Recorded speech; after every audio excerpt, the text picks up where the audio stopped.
Alright, hello guys, welcome to this tropical update. Today we're going to be talking about Tropical Storm Dorian, which just developed. That's the one that was in the main development region and is headed towards Puerto Rico and Hispaniola. Also, we're going to talk about Invest 98L again, which is the one on the East Coast. And then we have Invest 90L, which is in the Gulf right now. So we're going to talk about those at the end of the video, so stay tuned for that. But before I get started with this video though, I would ask you do subscribe if you do like weather related content, and also make sure to check out the links in the description and the pinned comment. We have a Facebook group now, which is super cool. Go ahead and join that. That's going to be in the pinned comment down below. Now let's get right into things.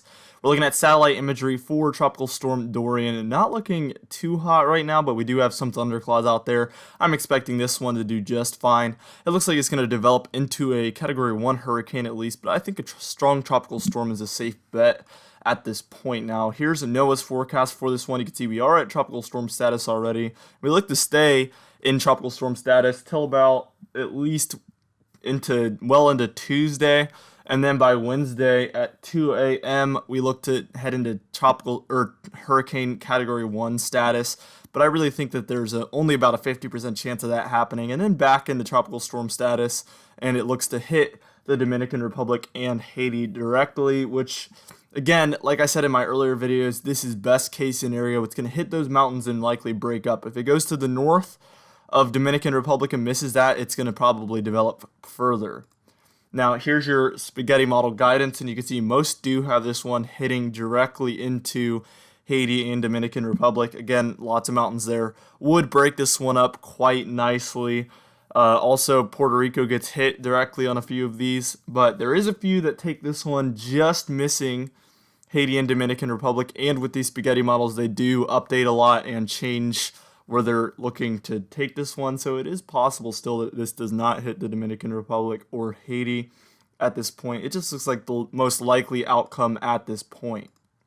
Now, Tropical Storm Dorian, according to the GEFS model, which is the GFS ensemble model, and all of these are just members of the ensemble model here, and you can see all these little spaghetti noodles. One of them you can see has it heading north of the Dominican Republic and Haiti, and you can see that one, if you look at the right side of your screen, this is the pressure, has it developing into a lower pressure system. So that kind of proves my point that really, if this misses those islands, it's going to be able to develop better, as this one, it has it heading under 110 and just above 105 here is 1005 actually, so 1005 millibars.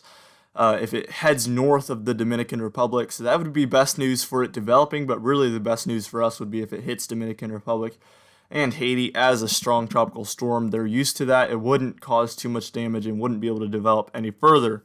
Now here's your intensity guidance. You can see we are at weak tropical storm status, and the majority of them, I would say 75 or 80% of them, have this one developing further and heading towards strong tropical storm status or even Category 1 status. About, I would say 30% of them have this one eventually reaching hurricane status at some point.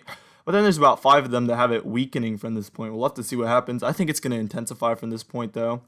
Here's my official forecast for Tropical Storm Dorian as of this point. You can see on the right hand side of your screen, we do have the details. So we're at 11.1 degrees north, 52.1 degrees west. That's the location. We're at 40 mile per hour winds with a low pressure center of 1008 millibars. Movement is west at 13 miles per hour. You can see we are moving closer and closer to some of those islands, and it is heading further and further west.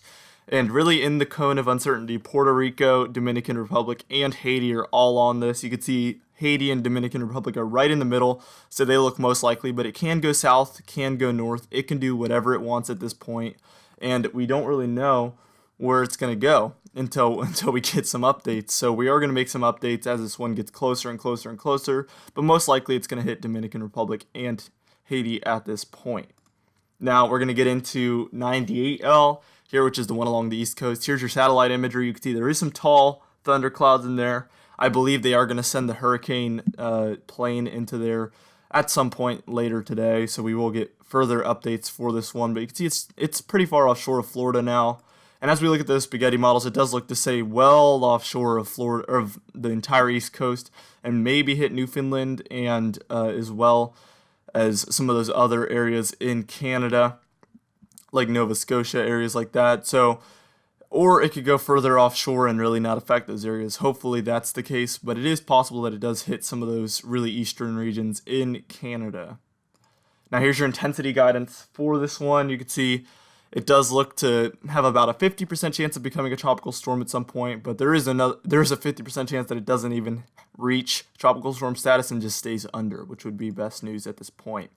Now we're looking at satellite imagery for 90L, which is that thing it's that tropical disturbance we've been talking about for the Gulf, and they finally turned it into an invest. I think it should have been an invest a long time ago, but it finally is an invest, and it is hitting those areas where we forecasted it to hit, right in between Texas and Louisiana, and it is going to bring a lot of rain to these areas, so stay prepared for that. There could be a lot of rain and possibly some gusty winds, but nothing too major, I don't believe. So it shouldn't be too big of a problem here, but a lot of rain going to be associated with this one. And here's your spaghetti model for this one. You can see right in between Texas and Louisiana, and then it's going to kind of do that thing where it heads directly east over those Gulf states and then back into the Atlantic. So we'll have to stay tuned for that if it heads back into the Atlantic, if it's going to develop any further. I don't believe it will, but it is possible that it heads into the southeastern United States, right offshore of Georgia eventually, and then decides to develop from that point. But at this point, it's just a few scattered showers and thunderstorms. That's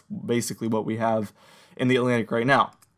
Now, I did have a few announcements I did want to mention in this video at the end here. If you did stay tuned for this, you can go ahead and listen. If you don't care, you don't have to, but there is a few cool announcements, and I am going to make a separate video on this today, so you can also just watch that. But I did want to mention we do have a Facebook group. You have probably heard about that, called Weather Freaks. You can go ahead and join that. Again, that's in the pinned comment. We're going to have really cool discussions, and I am looking for admins and moderators at this point. I did find one, but we are looking for more because we do want to grow this into a bigger community of people that love weather and love talking about it, and just kind of move it in the direction we want to move it in.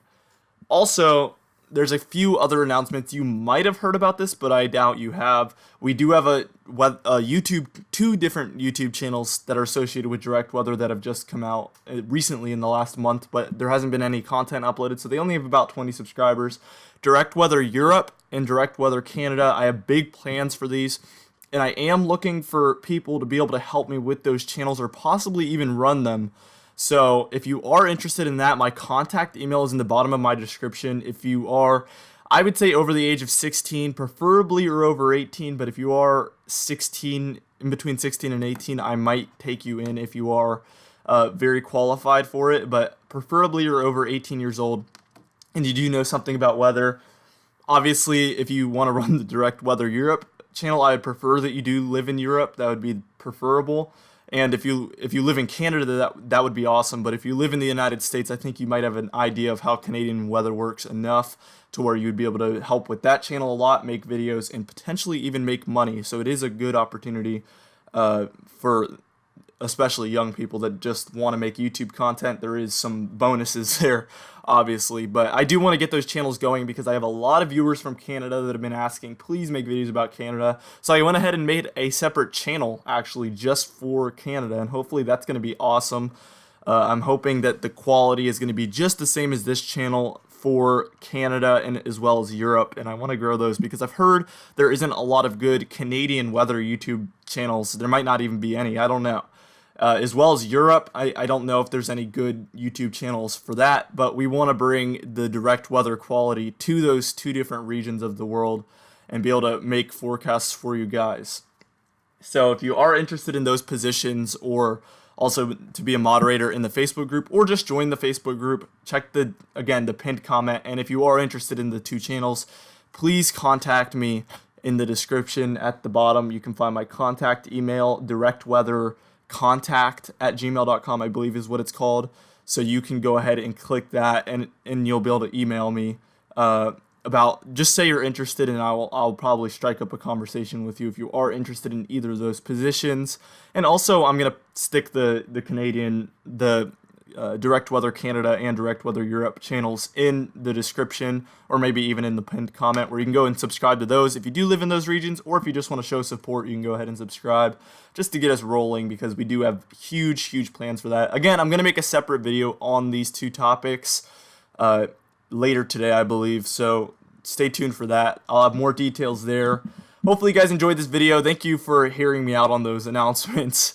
And I'll see you guys in the next video. Stay safe during these tropical storms and invest, and I'll see you guys in the next video.